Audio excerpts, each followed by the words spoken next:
Hello, and welcome to another NEA Wednesday webinar. Today is going to be a dynamic, exciting conversation as usual. I am here today with Greg Bennett, speaker, author, and marketing entrepreneur. He's an award-winning entrepreneur, and just this year, he won our coveted Lifetime Achievement Award. Hello, Greg. How are you today? Dr. Allen, how are you? And I'm glad to be here. I'm excited to be here. And it's best of all, I get to see you and talk to you. That's what I like. Thank you. So, I want to start by having you tell us a little bit about yourself and your background. You have this extensive bio, so I thought it would be great if you could start and tell us about some of the amazing companies that you founded. Well, that's a loaded question because it goes back quite a while. And I started off, like many people, I went to college and I went and looked for work and got jobs and so forth. But the interesting thing about my career is that before I started my own business in 1999, excuse me, in 1990, is that I was fired five of my first seven jobs. Now, it wasn't that I wasn't a hard worker or that I loved to work. I just couldn't play in the same sandbox with my peers or my bosses. But that was really the start of my entrepreneurial career. I saw that I'd like to think for myself, work for myself. And look, it was a gamble. I think all entrepreneurs know it's a gamble, but we say, the heck with it. Let's just see where the chips may fall. And that's how I started. I was very fortunate, though, to grow a business at the time of marketing. And we were one of the first to do integrated marketing. And what that means is that we did the advertising, the on-pack, the sweepstakes, the retail promotion. So we did all facets of promotion, unlike ad agencies that just did the advertising, PR agencies did PR. We really brought it all together, a one-stop shop, and that was unique at the time. So some of the clients that we were fortunate enough to have were Nissan, Procter& and Gamble, Unilever, BMW, my gosh, Schaefer Miller Beer, Delta Airlines, Land O'Lakes. And I'm not just dropping names. These were really cool clients that became my friends. And that's the key thing is that your clients, you have to respect them as clients and they need to respect you as an agency, but you do need to become friends with them because that's where the passion shines. I hope I answered your question on that one because that's why I said I could have got on for hours talking about it, but that's it in a nutshell. Absolutely. You answered the question. You've had amazing clients and really an amazing career working in media. Can you talk a little Right. bit about your experience in media? Well, media is very interesting because if someone said, could I start my company today as I did back then? And the answer is no, because the media landscape and the business landscape has totally changed. Back then, media was really, as I said, the ad agency, the newspapers, the radio stations, and so forth. And you built relationships with all those media networks. And what you did is you manipulated them so they all work together. There was something missing back then called the internet. We did not have to deal with the internet. And in its infancy, the internet was more than was just simply a fancy business card. You put your website up there and people could go look, see who you do or what you did. Now, the internet with digital and social has taken over the landscape, and so much of that money from media of years ago is now going to the internet. And I'm not saying that's a good thing because back then there was a lot less disinformation. It was regulated on a much higher level with truth in advertising, and you were able to build brands through media. So Tide became was a very powerful brand, Pepsi and Coke. Today it's all mishmash into this social media, this digital space.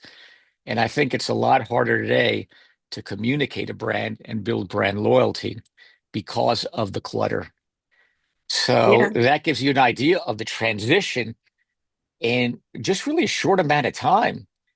And if you look at media as far as movies and content, back then we had maybe 20 cable stations, 15 cable stations. Now you have hundreds of stations, hundreds of outlets, YouTube, and so forth.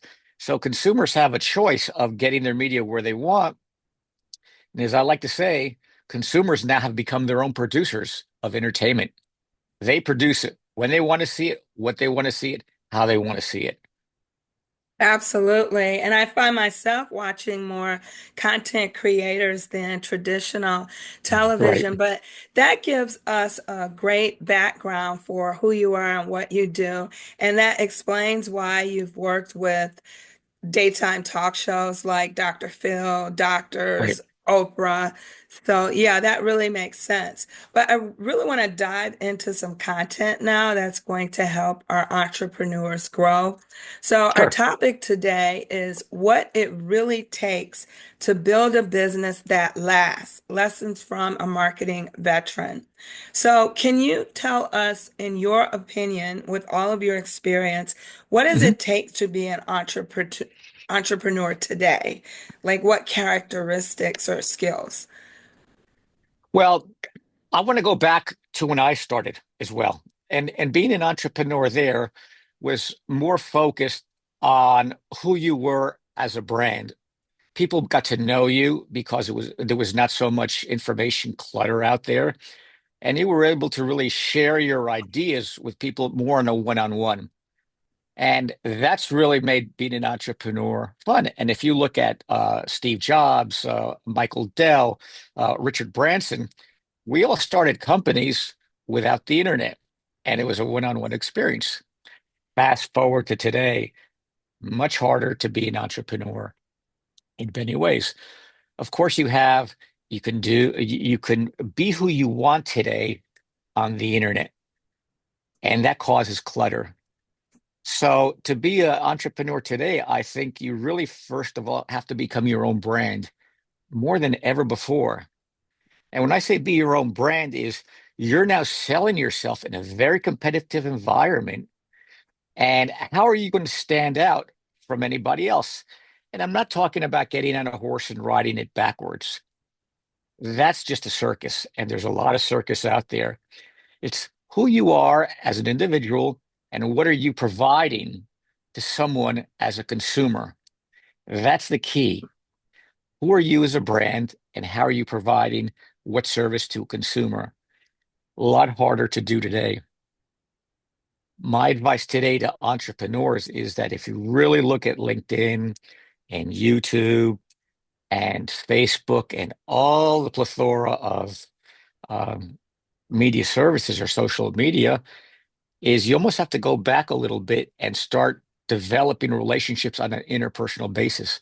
You need to try to get to the person that you're trying to get their business on a one-on-one basis.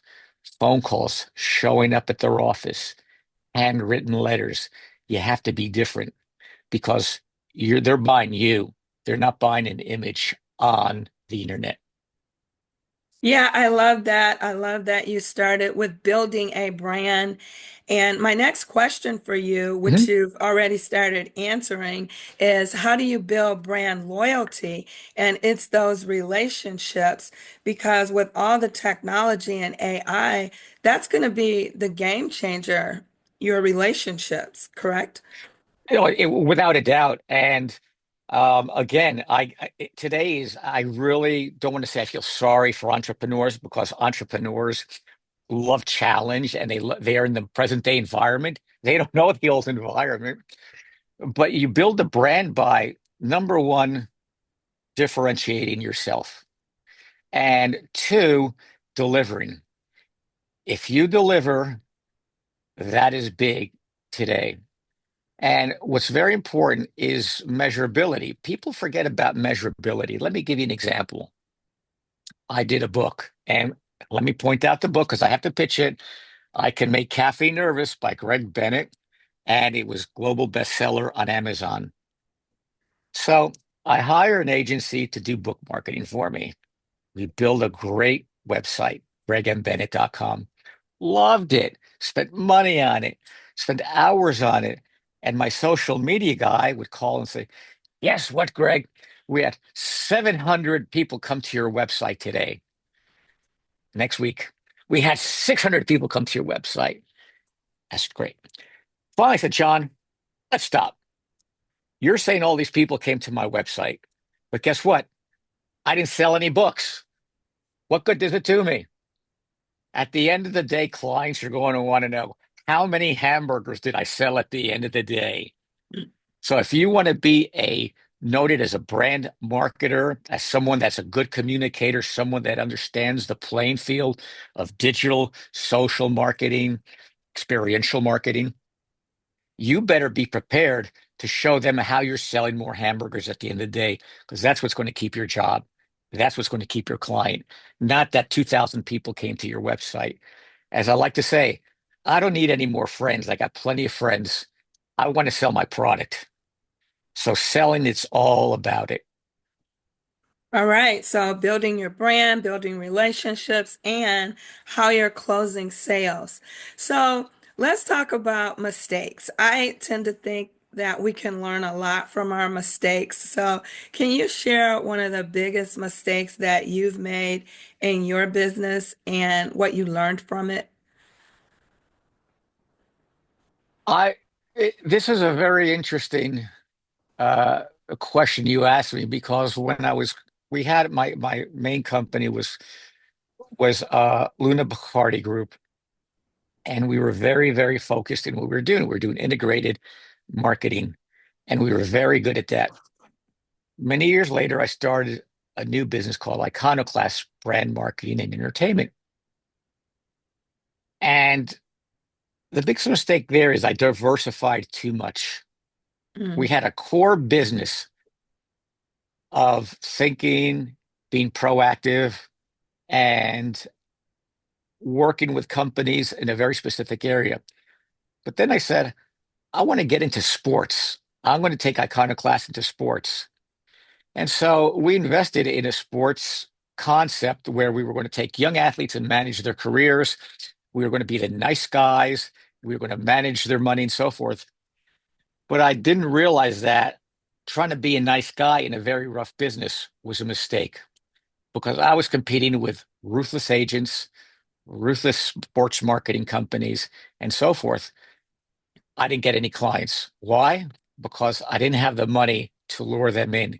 They were taking them to Las Vegas. They were taking them, getting them new cars and so forth. I was going on the assumption they're going to come to Iconoclast because we're really nice people and we're going to take care of them. Never connected. So I closed that business because I didn't realize my competition. Which brings us to another point, Dr. Allen, is that you really need to be a student of the game. And the game is advertising, marketing, social media, digital, whatever it is in which you do. You really know your playing field. And not only do you know your playing field, you know who your competition is. And that's key, to be a student of the game. Know everything about what you're doing. And if you're after a client, let's say I want to go after the Ritz-Carlton or whomever, I need to become a student of the Ritz-Carlton. So when I go to pitch them, I know how many hotels, their philosophy, how long they've been in business. I'm going to walk in and they're going, "Oh my God, you really studied my business." Now, it doesn't have to be a Ritz-Carlton. It can be the Starbucks franchise in your area or the McDonald's franchise in your area, but know who you're pitching to and everything about them. that's great advice. Do your homework, do your research. I'm a big Right. proponent of research. So that brings up an interesting question for me. Uh-oh. So you talked about how you went into the sports arena and you thought you were going to be nice and get clients. And it sounds like a great idea because it can be a cutthroat industry. Right. So what about if you're a person who's feeling like I'm going to be an innovator and I know the industry is cutthroat, but I'm going to go in and change it? Like, what is your view on trying to go into an industry and innovate and change things? Well, let's go back to the sports for a second. I thought I was being an innovator because I was going to go, when I say nice guy, it wasn't that we're just going to go to dinner. It was that we were going to manage them. And the catalyst for that, though, Dr. Allen, wasn't that they just needed new friend athletes. It was that 7 of 10 athletes end up broke at the end of the career. Yeah. That was my hook. We were going to manage you. We were going to work with JP Morgan Chase, and we were going to take care of you. And by the time you retired, you're going to have your money. Issue is, though, I was also talking to 20-year-olds, and 20-year-old athletes are invincible. Yeah. When a young man or young woman starts to make a lot of money, they're on top of the world. They want to spend it. And when I come in and say, don't spend your money, you don't have to buy a brand new car. Let's get a used car. Or you don't need a 5,000 square foot house. Let's get a 2,000 square foot house. They're going to say, hey, I've worked for this. I'm spending my money. So I didn't really calculate how they're thinking. And I didn't calculate how the sports agents were fronting their money while they were in college. So there's a couple things I didn't calculate and it failed, but I learned from it. That's the whole thing. And that was when a hard lesson to become a student of the game. Let's go back to innovation. Innovation is like anything else. You have to find a market for it, and you have to find why it's going to be better than what's already out there. And that comes from research. So I'll give a perfect example of my wife who came up with this idea for a dog collar. It's going to be the coolest thing. And I said, Julie, love the idea, but Google it on Amazon. Google it, see if anything's out there. And guess what? It was out there.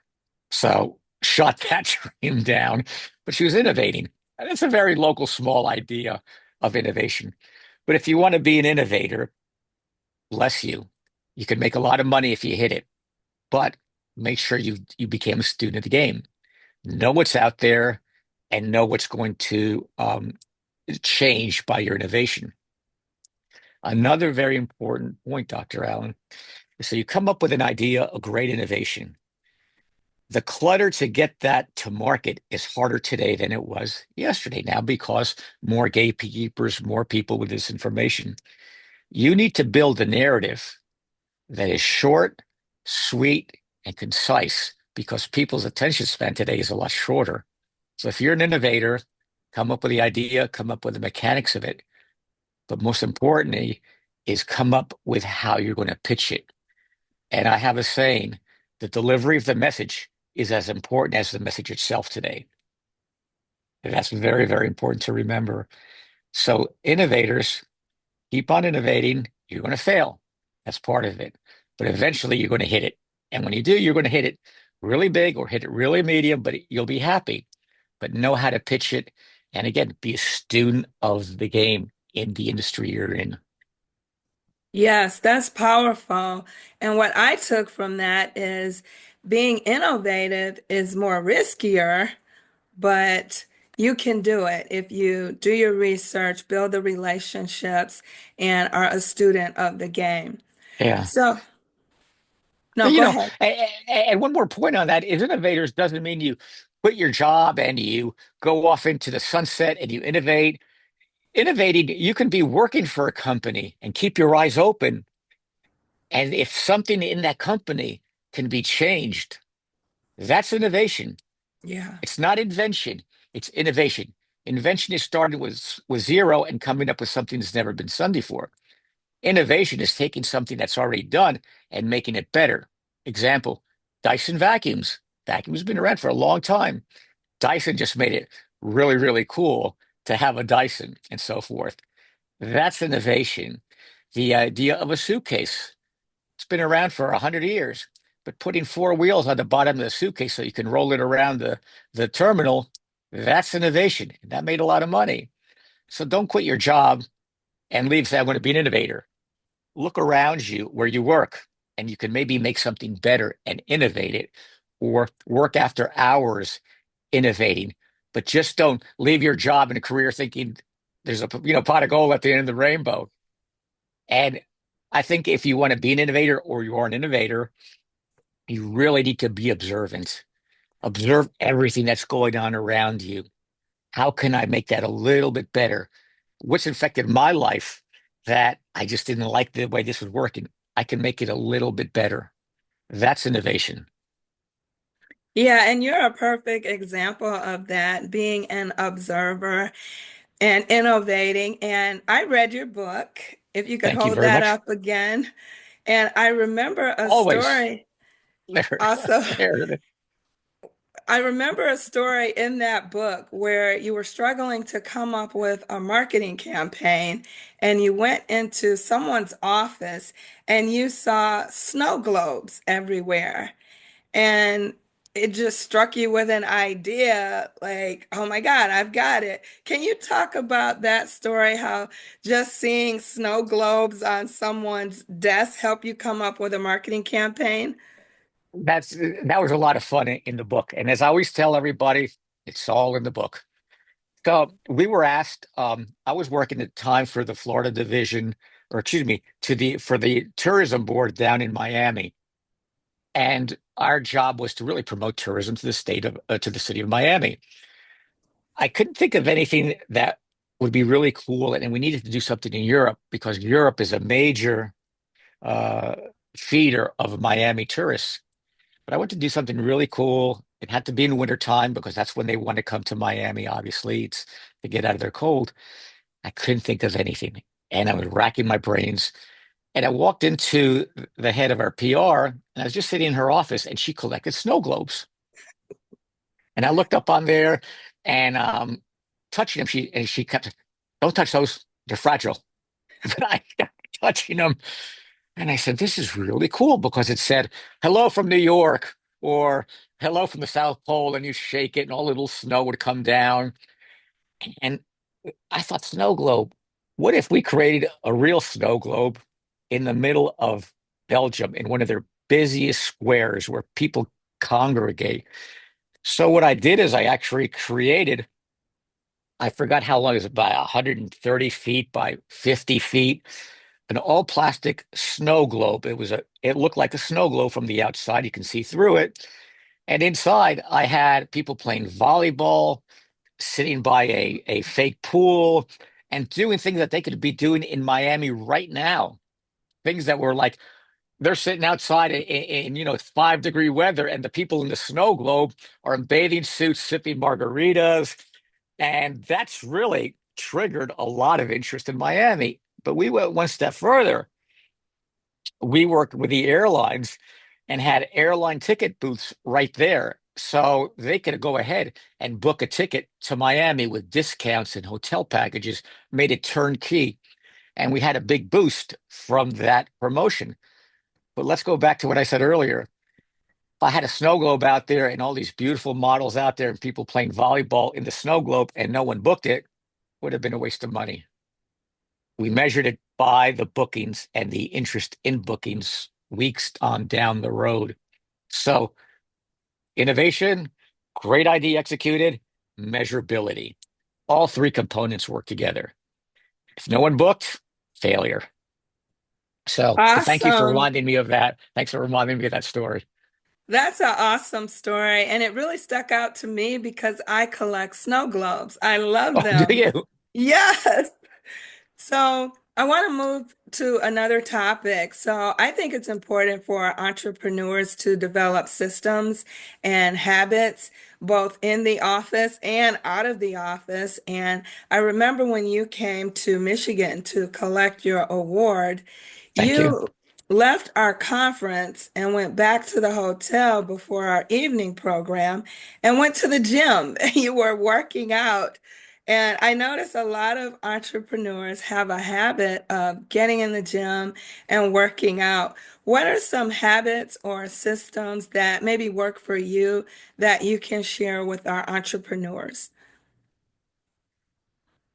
That's that's another loaded question because I'm only going to speak for myself and not for a lot of entrepreneurs. But the one thing that we have in common, everybody in the world and entrepreneurs, is there's only so many hours in a day. And we have to fit as much as we can in that day. So what I do is I get up and I actually the night before, I'm always preparing for the day ahead. I'm always thinking what has to be done. And as I've gotten older and gotten smarter is I plan what are the most important things that need to be done. I prioritize them, A, B, and C. And that organizes a checklist. I think most entrepreneurs, as I did, when you get, oh, I got to do this, I got to do that, I got to do this, I got to do that. And guess what happens? Your day goes by and you're scattered all over the place. But that's entrepreneurs. We're scatterbrains, but we're always driving to get things done. So now I'm talking more as an adult, is that the night before I plan my day out. A has to be done, B has to be done, C has to be done. And I don't go to B till A is done. And what I've also been able to do is I outsource to people that work with me or for me. You can't do it all yourself as you mature being an entrepreneur. You really need to rely on people.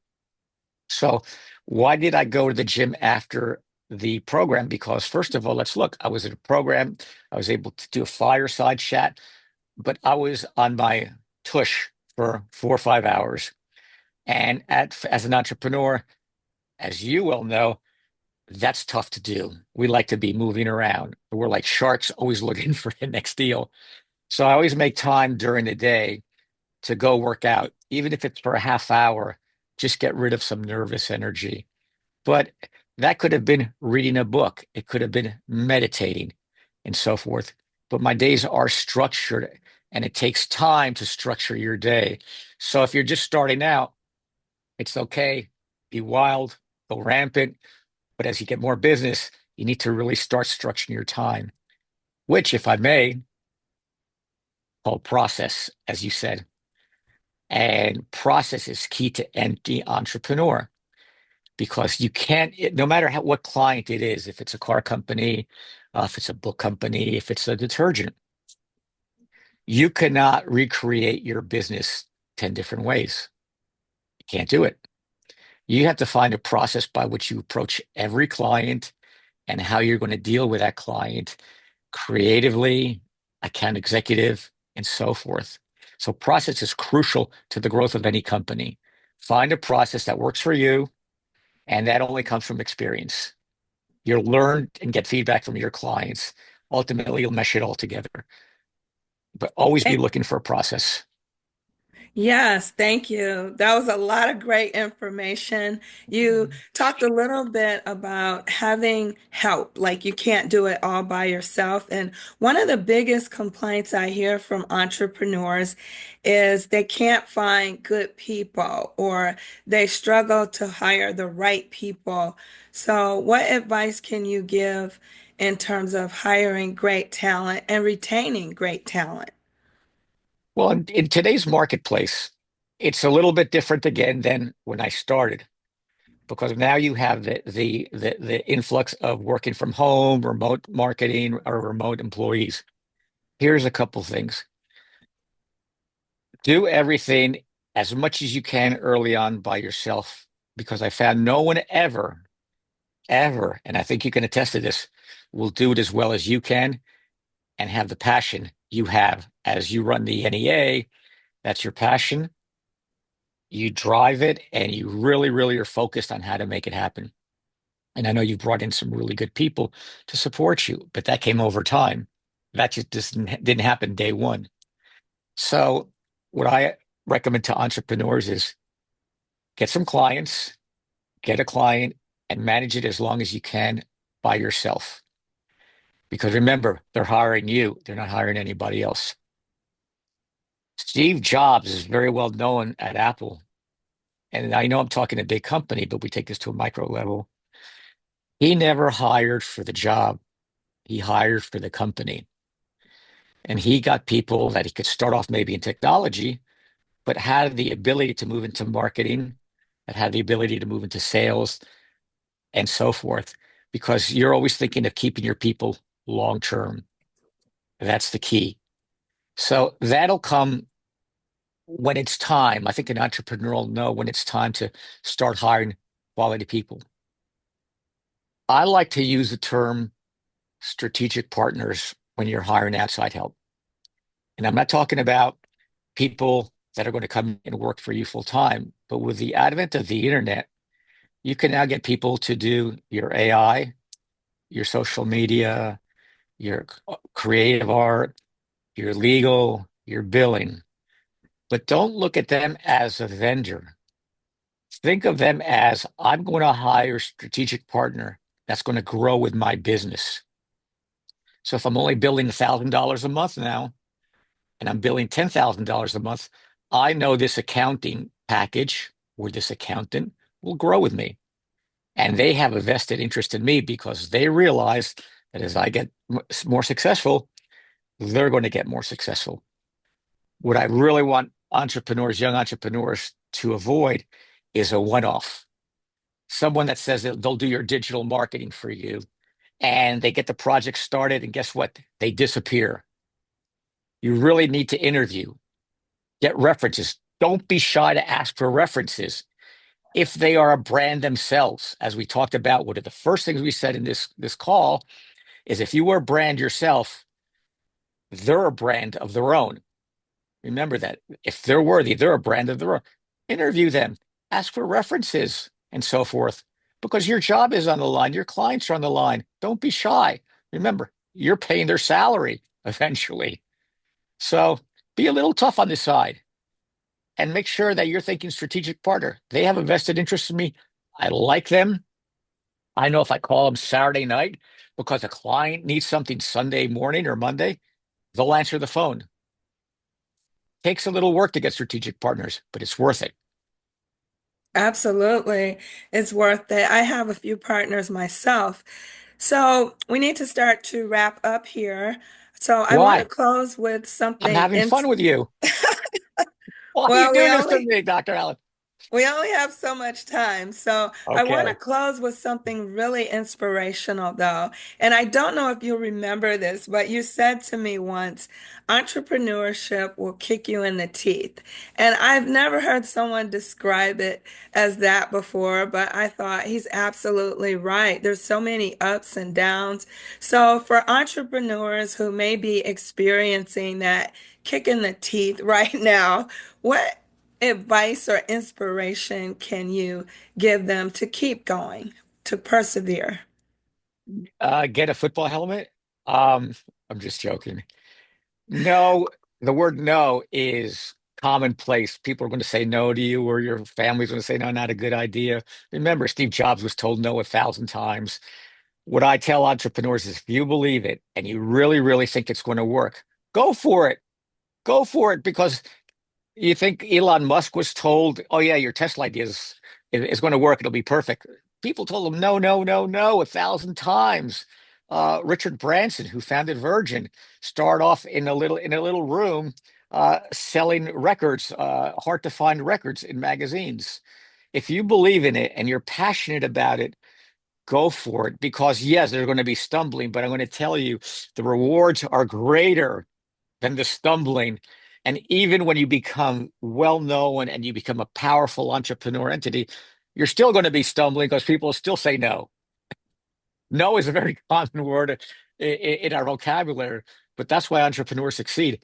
And that's why they usually are overachievers and so forth, because no is nothing.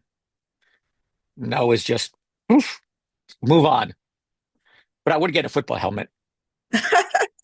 All right, that's great advice. You have to get used to hearing no. Yeah. Uh, All right, well, I want to thank you for joining me today. You've been a Yeah. wealth of knowledge and Thank you. information, and we're going to have to do this again. I hope so. And I want to thank you for running the NEA. And I was there and I was treated so graciously by all the staff and the members. And it was a lot of fun. So anyone that can get to a boot camp or get involved with the NEA, I'm telling you, it is worth it. It's a blast. And you're going to build long-term relationships with this group. And again, Dr. Allen, thank you for the award. And I'm very honored to be part of the NEA. Thank you so much. You're welcome. Thank you. And I want to thank the audience for joining us for another NEA Wednesday webinar. See you next time. Bye, everybody. Thank you very much. Bye.